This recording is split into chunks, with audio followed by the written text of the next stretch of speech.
I knew it was coming. I knew it was coming. That's why I had to preempt it in several videos I did. John Fury has now come out and said that Muhammad Ali fought a wrestler back in his day when he was lineal champion. So what's the problem with Tyson doing it? Oh, John, you know that Muhammad Ali had that fight against the wrestler when he'd already beaten everybody in the division, just about. When he'd beaten George Foreman, Joe Frazier, Ken Norton, Sonny Liston, Ron Lyle, Jimmy Young. You know this, John.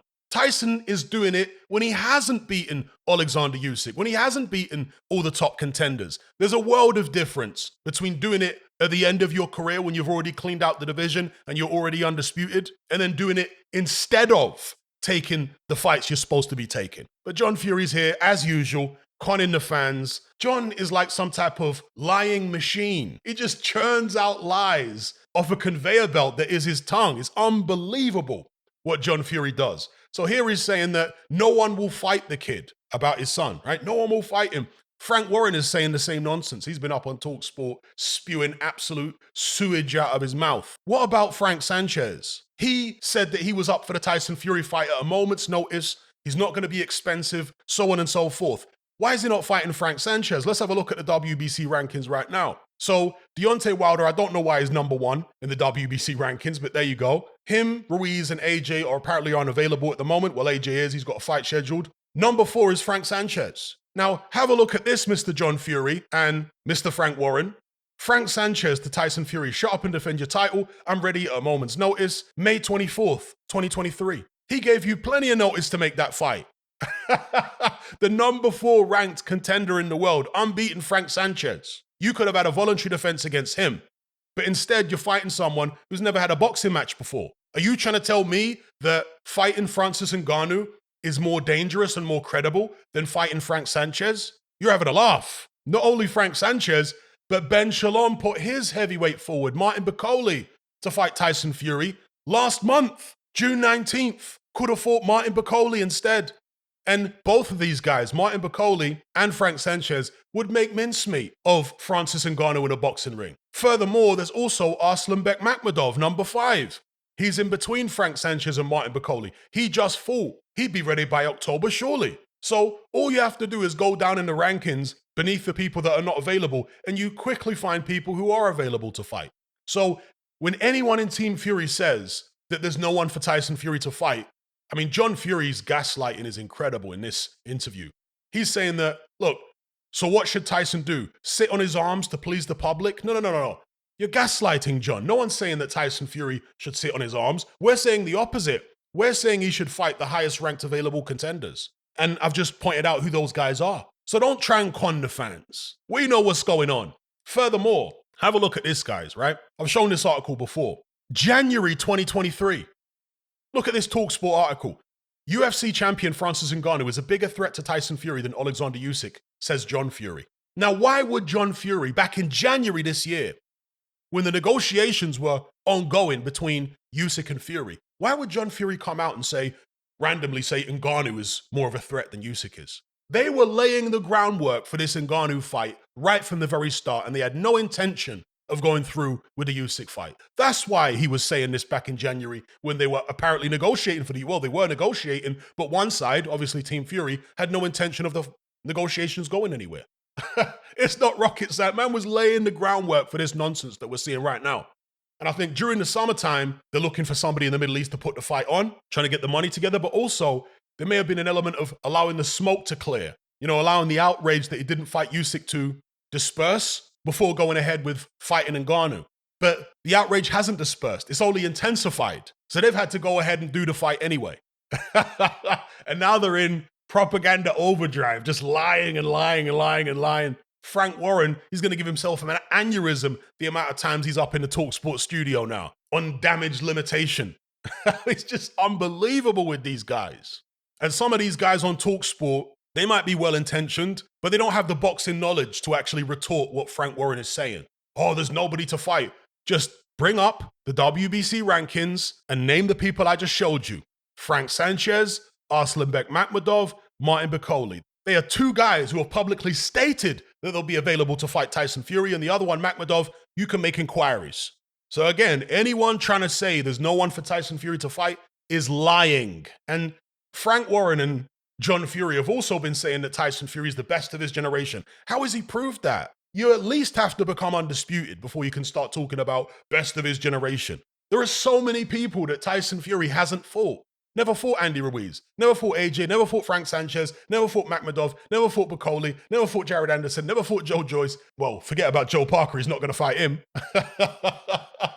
Right, we can look at the other sanctioning body rankings because, fighters pop in and out of different rankings over time. Filip Hrgovic is another one he's never fought. So there's loads of people for Tyson Fury to fight. Loads of people he needs to fight before he's earned the title as best of his generation. It is a load of nonsense. And here's the key to everything, because all these Tyson Fury fans, I say all, there doesn't seem to be that many of them at the moment, right? There's a few here and there. But these Tyson Fury fans, of course, are running around saying that people like me are haters and jealous and being unfair and biased against Fury. No, you're biased in favor of Fury.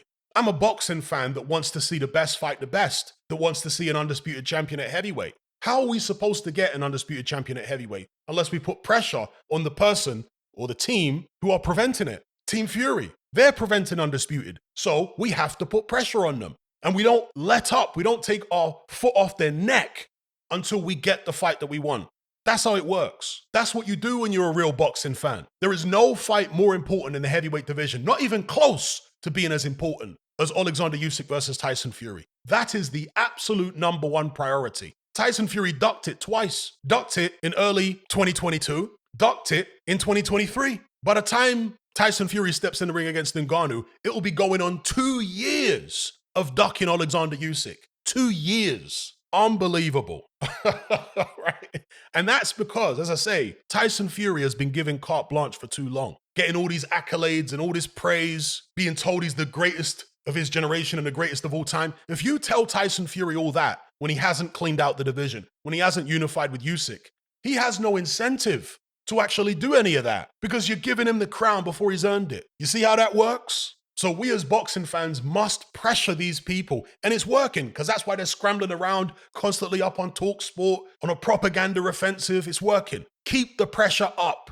Keep on these guys' necks. And when it comes to the Ngannou fight, let me tell you something. I can't tell you not to get the fight if you want to pay for it. But here's what I will say. The more people that purchase the Fury Ngannou pay-per-view, the less likely we're going to get the undisputed fight with Usyk. So the choice is yours. If you don't want to see the undisputed fight, cool. Go ahead and buy the Ngannou fight in your droves. But if you do want to see the undisputed fight, you got to hit Tyson Fury in his pocket. You got to make it so that the only fight out there that's going to pay him the kind of sums he wants is the Usyk fight. And again, the rumor is he was offered something like 80 million to fight Usyk. You know the deal that Tyson Fury turned down in Saudi Arabia early this year?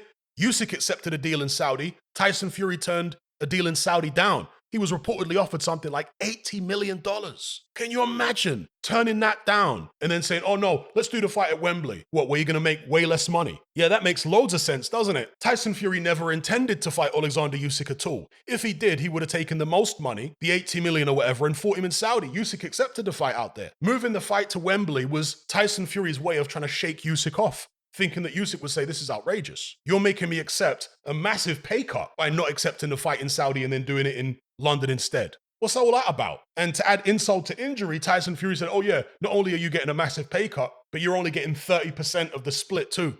I mean, Usyk and Fury would have made many, many times more if they'd had their fight in Saudi rather than moving it to Wembley. And Tyson Fury knew that. That was a way of trying to shake Usyk off. Again, going back to the article I showed you guys before, John Fury, back in January this year, during the negotiations, saying, oh, Ngannou's more dangerous than Usyk. What a random thing to say. But not random when you realize that it was their intention to fight Ngannou all along.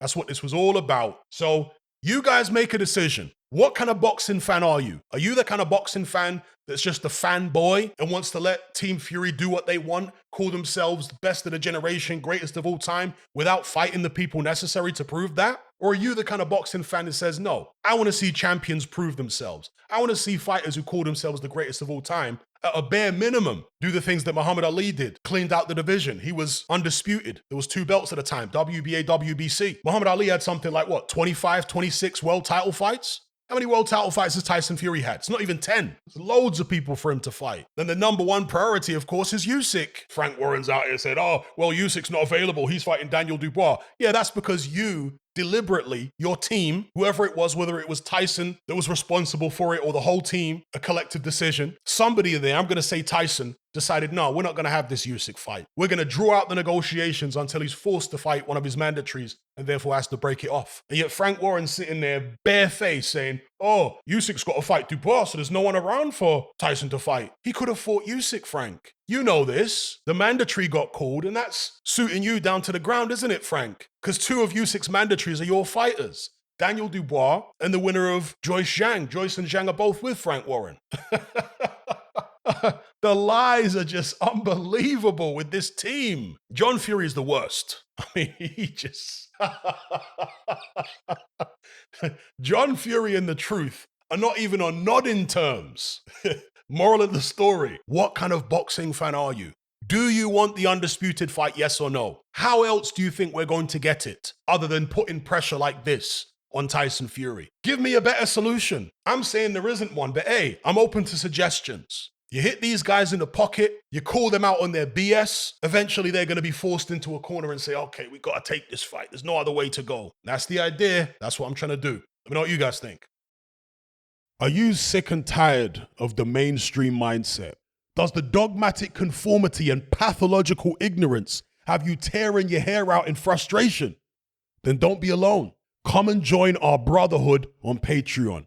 We stand as a beacon of reason against an army of insanity. You'll gain access to my weekly topical podcast where we take more deep dives than Jacques Cousteau on an endless variety of subjects.